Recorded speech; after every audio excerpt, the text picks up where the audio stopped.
Hello, good morning. क्या हाल चाल है प्यारे बच्चों। तो केमिकल काइनेटिक्स का आज होने वाला है लास्ट लेक्चर, और लास्ट लेक्चर में हम दो पॉइंट पर डिस्कस करेंगे। पहला, इफेक्ट ऑफ कैटलिस्ट, कि किस तरह से कैटलिस्ट रेट ऑफ रिएक्शन को चेंज करता है, यानी तेज करता है। और दूसरा हम डिस्कस करेंगे बच्चों, कॉलिजन थ्योरी ऑफ रिएक्शन। तो चलिए शुरू करते हैं। तो आज लास्ट लेक्चर होने वाला है, इसको ध्यान से देखिए। और जिसने पहले के लेक्चर नहीं देखे वो सारे लेक्चर देखे, एनसीईआरटी की एक्सरसाइज सॉल्व करे, एमसीक्यू लगाए, तो आपका पूरा चैप्टर आसानी से क्लियर हो जाएगा। तो सबसे पहले बात करते हैं हम इफेक्ट ऑफ कैटलिस्ट। तो बच्चों सबसे पहले हेडिंग डालिए आप, effect of catalyst. Clear. Catalyst का रेट ऑफ रिएक्शन में क्या रोल है? क्या कैटलिस्ट रेट ऑफ रिएक्शन को बढ़ाता है? बढ़ाता है तो कैसे बढ़ाता है? ठीक है। और वैसे मैंने रेट ऑफ रिएक्शन और कैटलिस्ट के बारे में काफी डिस्कस कर लिया था, लेकिन थोड़ा सा आज स्पेसिफिक करते हैं कैटलिस्ट के बारे में। सबसे पहले बच्चों ये समझते हैं कि कैटलिस्ट होता क्या है। कैटलिस्ट है ना, देखो कैटलिस्ट वो केमिकल सब्सटेंस है, वो केमिकल है जो रिएक्शन के रेट को बढ़ाता है। ठीक है। लेकिन एक चीज सबसे इंपॉर्टेंट है, कैटलिस्ट कभी भी रिएक्शन में कंज्यूम नहीं होता है। यानी जितना कैटलिस्ट शुरू में यूज हो रहा है उतना ही कैटलिस्ट बाद में भी हमें मिलता है। दूसरी चीज, कैटलिस्ट के केमिकल नेचर में कभी भी कोई चेंज नहीं होता। न तो उसकी अमाउंट कम और ज्यादा होगी, न तो उसका केमिकल कंपोजिशन अल्टर होगा। तो दो चीजें आपको ध्यान रखनी है। जो कैटलिस्ट होता है, देखो मैं आपको डेफिनेशन लिखाता हूं। Catalyst, these are substance which increase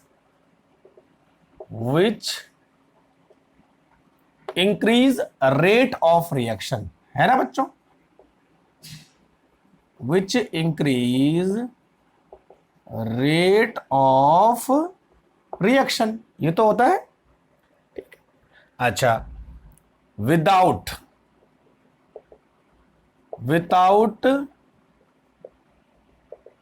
consuming itself, अपने आप को बिना गंवाए, यानी बोलने का मतलब कि अपनी अमाउंट को बिना नुकसान पहुंचाए ये रेट ऑफ रिएक्शन को बढ़ा देता है। यानी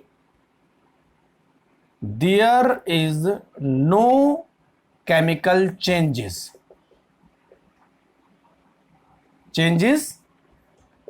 इन कैटलिस्ट। समझ में आ रहा है बात? ठीक है।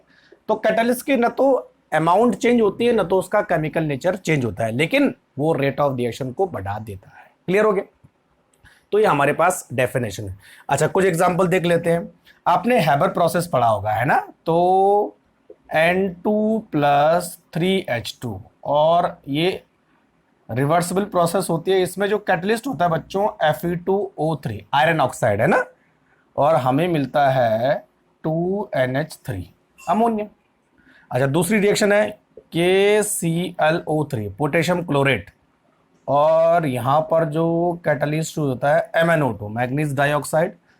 तो बच्चों ये क्या बनाता है? ये बनाता है oxygen and potassium chloride 3O2। Clear? तो बहुत सारी रिएक्शन हमारे पास है जहां पर कैटलिस्ट रेट ऑफ रिएक्शन को बढ़ा देता है। ठीक है। जैसे आपने कांटेक्ट प्रोसेस पढ़ा होगा, तो वहां पर जो है प्लेटिनम यूज होता है। जैसे आपने जो है ओस्टवाल्ड प्रोसेस पढ़ा होगा, वहां पर प्लेटिनम और रोनियम यूज होता है। तो इस तरह बहुत सारी रिएक्शन है। क्लियर? इतना हो गया। अब बच्चों सबसे इंपॉर्टेंट है कि कैटलिस्ट के इंपॉर्टेंट पॉइंट, कैटलिस्ट के बारे में आप थोड़ा सा इंपॉर्टेंट पॉइंट नोट कर लीजिए। इसको मिटा दो मैं, ठीक है, इतना रखते हैं ना। तो यहां पर नेक्स्ट हेडिंग आप लिखिए, कैरेक्टरिस्टिक ऑफ कैटलिस्ट। कैटलिस्ट के बारे में मुख्य बातें क्या क्या होती है? ठीक है। नंबर 1 कि it increase rate of reaction, ये तो मालूम है सबको, रेट ऑफ रिएक्शन। ठीक है। दूसरा, दूसरा क्या है, it increase rate of reaction by decreasing, क्या डिक्रीज करता है, by decreasing energy of activation. ये तो होता है बच्चों, है ना, एनर्जी ऑफ एक्टिवेशन को कम कर देता है। ठीक है। तीसरा, इट डज नॉट कंज्यूम, ठीक है, और chemically changed in the reaction, ना तो इसका केमिकल नेचर चेंज होता है ना तो इसकी अमाउंट चेंज होती है। ठीक है। चौथा, a very small amount, a very small amount can catalyse large amount of reactants, है ना, थोड़ी सी अमाउंट ज्यादा अमाउंट रिएक्टेंट को कैटेलाइज कर सकती है। पांचवा, इट डज नॉट अल्टर, किन किन चीजों को अल्टर नहीं करता है बच्चों, देखो, इट डज नॉट अल्टर, क्या क्या चीजें होती है, डेल्टा जी यानी gives free energy, delta H यानी चेंज इन एंथैल्पी, और के सी इक्विलिब्रियम कांस्टेंट, इन तीनों को ये कभी भी अल्टर नहीं करता है। ठीक है, क्लियर। अच्छा, 6, इट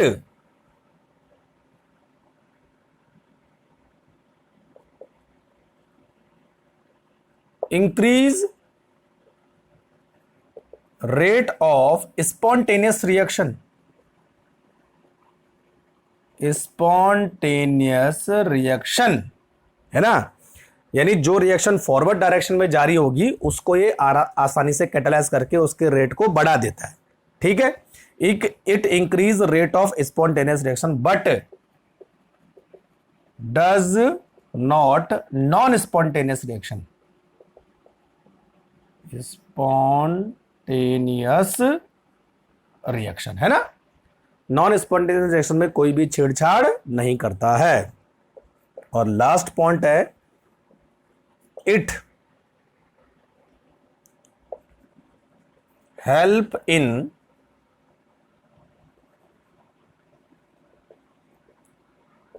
अटेनिंग, अटेनिंग ही बोलते हैं इसे, या obtaining, obtaining, it help in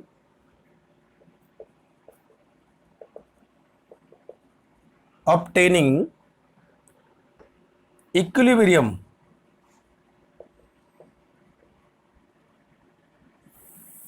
fastly. ठीक है। तो इसका मतलब जो है, अगर कोई रिएक्शन इक्विलिब्रियम में जा रही है तो इक्विलिब्रियम अटेंड करने में ये हेल्प करेगा, जल्दी इक्विलिब्रियम अटेंड हो जाएगा। लेकिन ध्यान रखना बच्चों, इक्विलिब्रियम में rate of reaction forward direction और बैकवर्ड डायरेक्शन में इक्वल रहेगा। ठीक है। तो ये फॉरवर्ड रिएक्शन को भी उसी मैग्नीट्यूड से कैटेलाइज करेगा जिस मैग्नीट्यूड से रिवर्स रिएक्शन को कैटेलाइज करेगा। इसीलिए केसी क्या होता है बच्चों, हमेशा कांस्टेंट रहता है। तो ये एंजाइम के बारे में, सॉरी, कैटलिस्ट के बारे में कुछ इंपॉर्टेंट पॉइंट थे, ये आप नोट करो। समझ में आ रहा है? इजी, कोई बहुत बड़ी बात नहीं है। ठीक है। तो ये काम करता है हमारा कैटलिस्ट। अब बात करते हैं बच्चों एक्शन ऑफ कैटलिस्ट, है ना। कैटलिस्ट का एक्चुअल में जो काम होता है वो किस तरह से होता है, तो जैसे मैंने आपको बता ही दिया था, एनर्जी ऑफ एक्टिवेशन को कम कर देता है, यानी कम एनर्जी में ही अब काम होने लगेगा, तो रेट ऑफ रिएक्शन जल्दी हो जाता है। क्लियर। तो ये बहुत इंपॉर्टेंट पॉइंट है इसका, एनर्जी ऑफ एक्टिवेशन। ठीक है भाई, चलो। तो बच्चों अब नेक्स्ट हेडिंग हम लगाएंगे कौन सी, एक्शन ऑफ कैटलिस्ट, है ना। ठीक है, देखो सपोज कोई रिएक्शन हमारे पास है जिसमें दो रिएक्टेंट है ए और बी, दीज आर रिएक्टेंट, और इसके साथ हमने मिक्स कर दिया कैटलिस्ट, दिस इज कैटलिस्ट। ठीक है भाई। अच्छा, तो जो कैटलिस्ट है वो क्या करता है बच्चों, जो कैटलिस्ट है वो रिएक्टेंट के साथ एक इंटरमीडिएट कॉम्प्लेक्स बनाता है। ठीक है, किस तरह का, देखो ए बी सी, इस तरह, these are reactant to form a intermediate complex. ठीक, तो इसको हम बोलेंगे इंटरमीडिएट कॉम्प्लेक्स। और बच्चों में जो इंटरमीडिएट कॉम्प्लेक्स होता है ये अनस्टेबल होता है, जल्दी से डिग्रेड हो जाता है। तो कैटलिस्ट ने रिएक्टेंट के साथ इंटरमीडिएट कॉम्प्लेक्स बनाया जो कि अनस्टेबल होता है और ये तुरंत डिकम्पोज हो जाता है प्रोडक्ट में। तो ए और बी क्या बना बच्चों, प्रोडक्ट, और कैटलिस्ट विल सेपरेट आउट। तो ये जो कैटलिस्ट हमारा, ये बिना किसी केमिकल अल्टरेशन के लिए, सॉरी, बिना किसी केमिकल अल्टरेशन के, केमिकल चेंजेस नहीं होता ना, तो उसके अमाउंट में चेंज तो अलग हो जाता। तो यहां पर कहानी साफ साफ दिख रही है आपको, जो कैटलिस्ट है उसने रिएक्टेंट को प्रोडक्ट में कन्वर्ट कर दिया विदाउट कंज्यूमिंग इटसेल्फ। क्लियर। तो बस यही लिखना आपको। अच्छा, इतना समझ में आ गया है ना।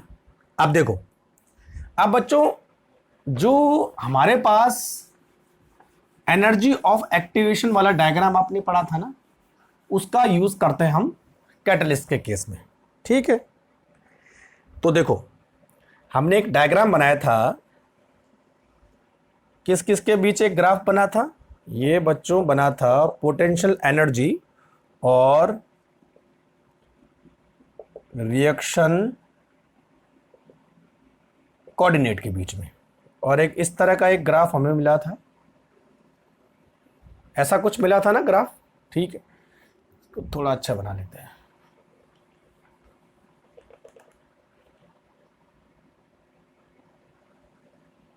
ऐसा कुछ ग्राफ बना था, है ना। This is reactant, this is product. ठीक है। अच्छा, यहां पर जो एनर्जी है इसको हमने क्या बोला था, threshold energy. This is ET। सारे मॉलिक्यूल को इस एनर्जी तक पहुंचना है, तभी जाके उनके बीच इफेक्टिव कॉलिजन होगा और वो प्रोडक्ट में कन्वर्ट हो पाएंगे। ठीक है। और ये जो एनर्जी गैप है, ये रिएक्टेंट मॉलिक्यूल की एनर्जी, और यहां तक उन्हें पहुंचना है, तो इस एनर्जी गैप को हम क्या बोलेंगे, एनर्जी ऑफ एक्टिवेशन। क्लियर। अब देखो एक दूसरा ग्राफ में यहां पे बनाता हूं।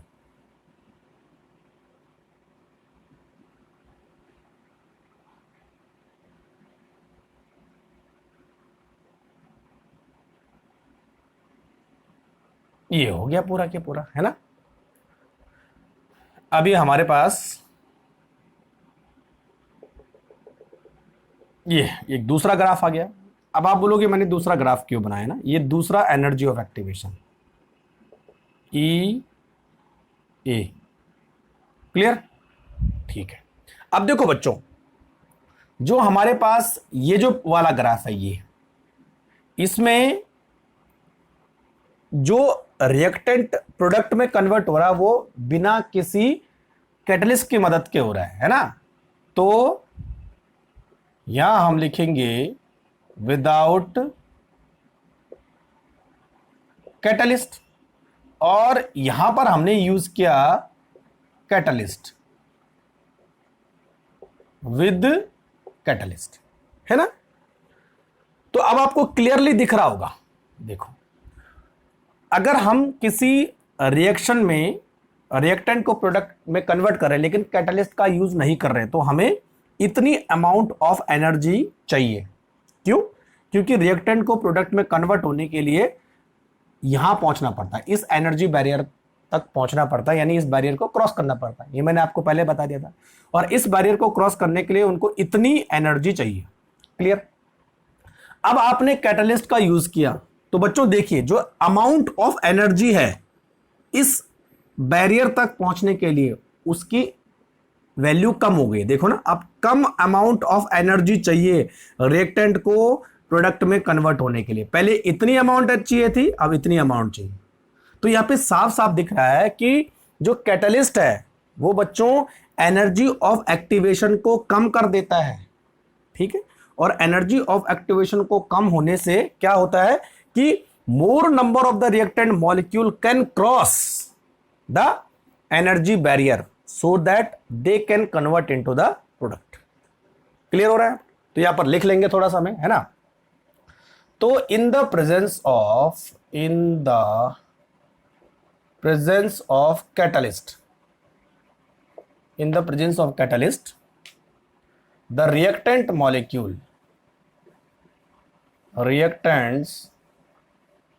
molecule follow new alternate pathway। ये ना नया पाथवे वो फॉलो करते हैं।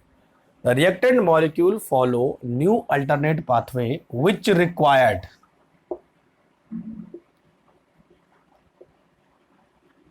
less amount of energy of activation, less amount of energy of activation। ये तो हो रहा है ना, एक जो नया पाथवे इन्होंने फॉलो किया उसमें एनर्जी ऑफ एक्टिवेशन की अमाउंट कम चाहिए, so that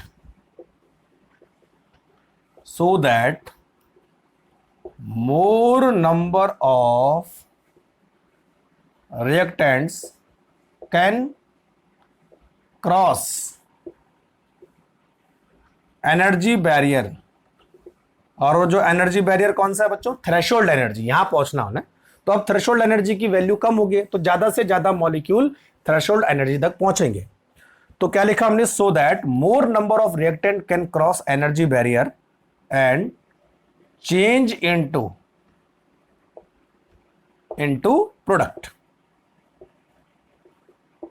ठीक, सीधी सी बात है। तो बस, तो अल्टीमेटली हमने क्या देखा कि कैटलिस्ट की प्रेजेंस में एनर्जी ऑफ एक्टिवेशन कम हो जाता है तो रेट ऑफ रिएक्शन बढ़ जाता है। जैसा मैंने आपको बताया था कि जितना ज्यादा गैप होगा रेट ऑफ रिएक्शन उतना ही स्लो होगा, जितना कम गैप होगा रेट ऑफ रिएक्शन उतना ही बढ़ेगा। यहां से यहां जाने में कम टाइम चाहिए, यहां से यहां जाने में ज्यादा टाइम चाहिए, तो किसका रेट ऑफ रिएक्शन ज्यादा होगा? इसका। तो वो किसके प्रेजेंस में होगा? कैटलिस्ट। ठीक है, तो नोट करते जाओ फटाफट जरा सा। तो ये हमारे पास कैटलिस्ट हो गया खत्म। ठीक है, चलो अब दूसरा topic, effect of catalyst finished. अब बच्चों दूसरा टॉपिक हमारे पास है कॉलिजन थ्योरी फॉर रिएक्शन, है ना। कॉलिजन थ्योरी के बारे में यहां पर चलो, तो चलिए बच्चों नेक्स्ट टॉपिक हमारे पास है collision theory for a chemical reaction या collision theory for a reaction. ठीक है, जो कॉलिजन थ्योरी है it is based on kinetic theory of gases. इस पर डिपेंड करता है ना, इस पर बेस्ड है। ठीक, अच्छा, कॉलिजन थ्योरी के अकॉर्डिंग जो मॉलिक्यूल होते हैं ये उनको एक हार्ड स्फीयर मानता है, यानी एक सॉलिड बॉडी है। ठीक है, तो according to this theory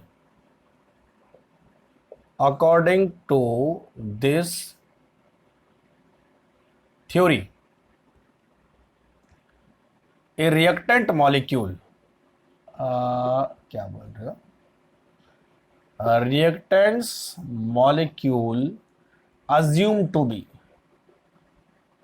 assume to be hard sphere, एक गोला है, और कैसा? सॉलिड गोला है ना, हार्ड स्फीयर। ठीक, अच्छा, फिर थ्योरी क्या बोलती है कि जब कोई रिएक्टेंट प्रोडक्ट में कन्वर्ट होता है तो रिएक्टेंट के मॉलिक्यूल के बीच कॉलिजन होता है ना। ए रिएक्शन अकर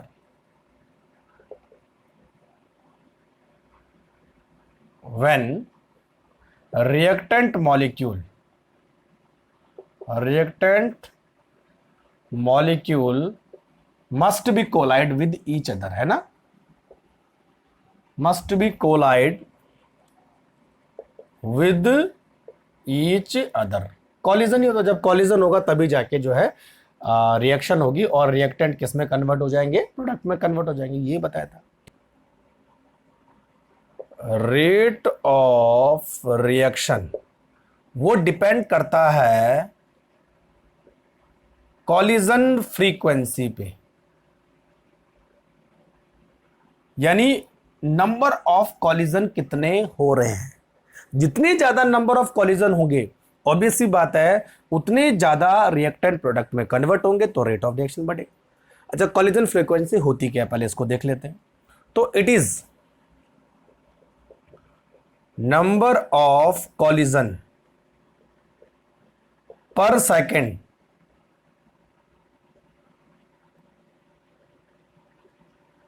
पर यूनिट वॉल्यूम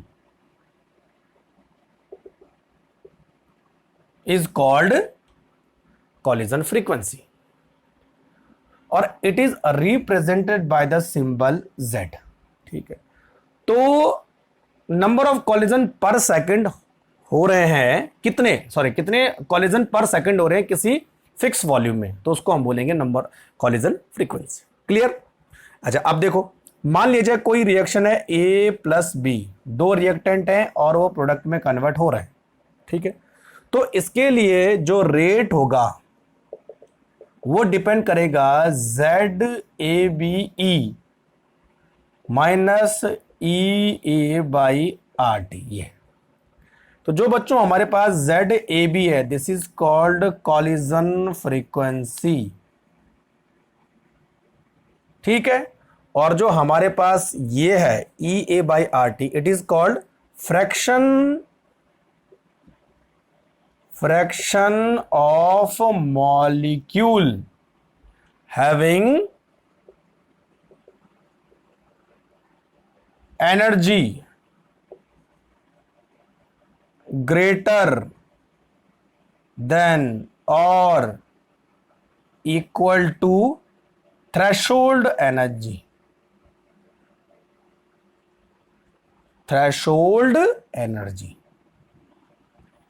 एनर्जी के बारे में मैंने आपको बता दिया था। तो ये फैक्टर जो है फ्रैक्शन ऑफ मॉलिक्यूल के बारे में बताता है, यानी उन मॉलिक्यूल की एनर्जी जो किससे ज्यादा है, थ्रेशोल्ड एनर्जी से ज्यादा है, तभी जाके क्या होगा, इफेक्टिव कॉलिजन होगा, जैसे मैंने आपको बताया था, है ना। और ये जो फैक्टर है वो कॉलिजन फ्रीक्वेंसी के बारे में बात करता है। तो फ्रीक्वेंसी भी होनी चाहिए, जितनी ज्यादा फ्रीक्वेंसी होगी इफेक्टिव कॉलिजन होने के चांसेस उतने ज्यादा होंगे। तो इफेक्टिव कॉलिजन भी होना चाहिए और फ्रीक्वेंसी भी होनी चाहिए, तभी जाके रेट ऑफ रिएक्शन का बढ़ेगा। क्लियर।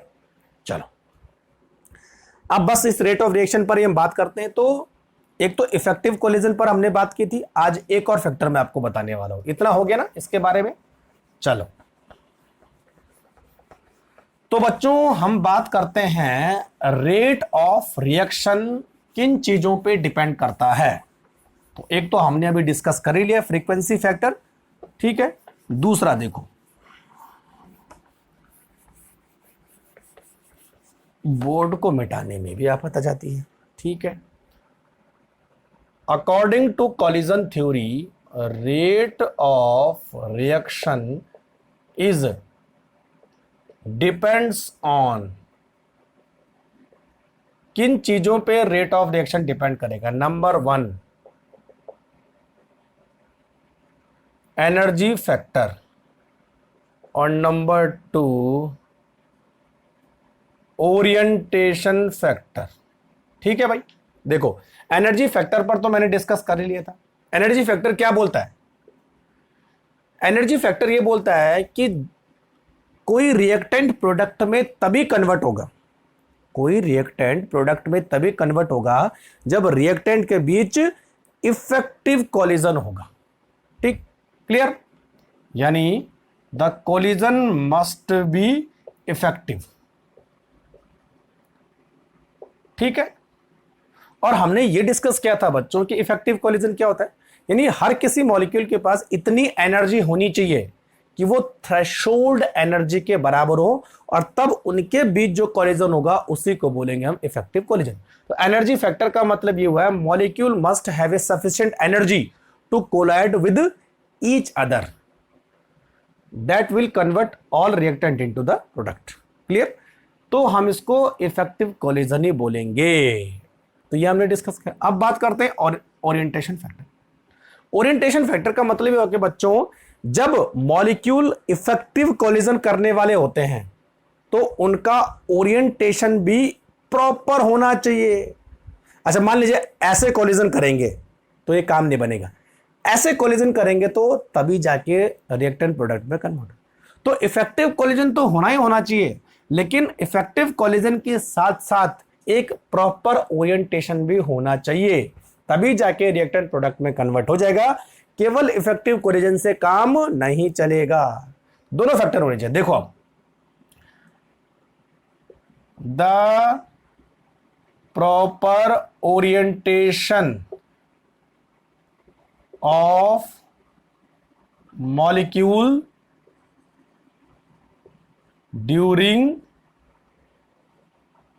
इफेक्टिव कोलिजन गिव्स, क्या कर रहा हूं मैं, gives reactant into reactants, gives reaction, क्या सही से भाषा नहीं बन रही है। The proper orientation of the molecule during effective collision leads to chemical reaction, chemical reaction यानी रिएक्टेंट कन्वर्ट इनटू प्रोडक्ट। तो दोनों चीजें होनी चाहिए, इफेक्टिव कोलिजन भी होना चाहिए और प्रॉपर ओरिएंटेशन भी होना चाहिए। अब मैं आपको ओरिएंटेशन का एग्जांपल देके बताता हूं, है ना। सपोज हमारे पास एक रिएक्शन है जिसमें हम लोग क्या कर रहे हैं, CH3Br को OH- के साथ ट्रीट करवाएं, दिस इज न्यूक्लियोफाइल, और ये बनाता है एक मेथेनॉल और Br- अलग हो जाता है ना। एक रिएक्शन ऐसी है। तो अब देखो, जो हमारे पास CH3 है उसको हम ऐसे लिख सकते हैं, देखो ऐसे ऐसे ऐसे, और OH को ना, Br को हमने ऐसा लिखा, ठीक है। और ये हमारा एक न्यूक्लियोफाइल है OH-, ठीक। अब देखो ओरिएंटेशन के फर्क पड़ने से कितना ओरिएंटेशन रेट ऑफ रिएक्शन को किस तरह से चेंज करता है, देखो। तो एक तरफ हम लिखेंगे प्रॉपर ओरिएंटेशन, और दूसरी तरफ है इम्प्रॉपर ओरिएंटेशन, ठीक है बच्चों। अब देखो प्रॉपर ओरिएंटेशन में क्या होता है कि जो हमारे पास OH- है वो अटैक करता है बैक साइड से, और किसकी बैक साइड से, ये जो लिविंग ग्रुप है इसकी बैक साइड से अटैक करेगा, ठीक है। तो यहां से अटैक करेगा तो एक इंटरमीडिएट बन जाता है OHCBr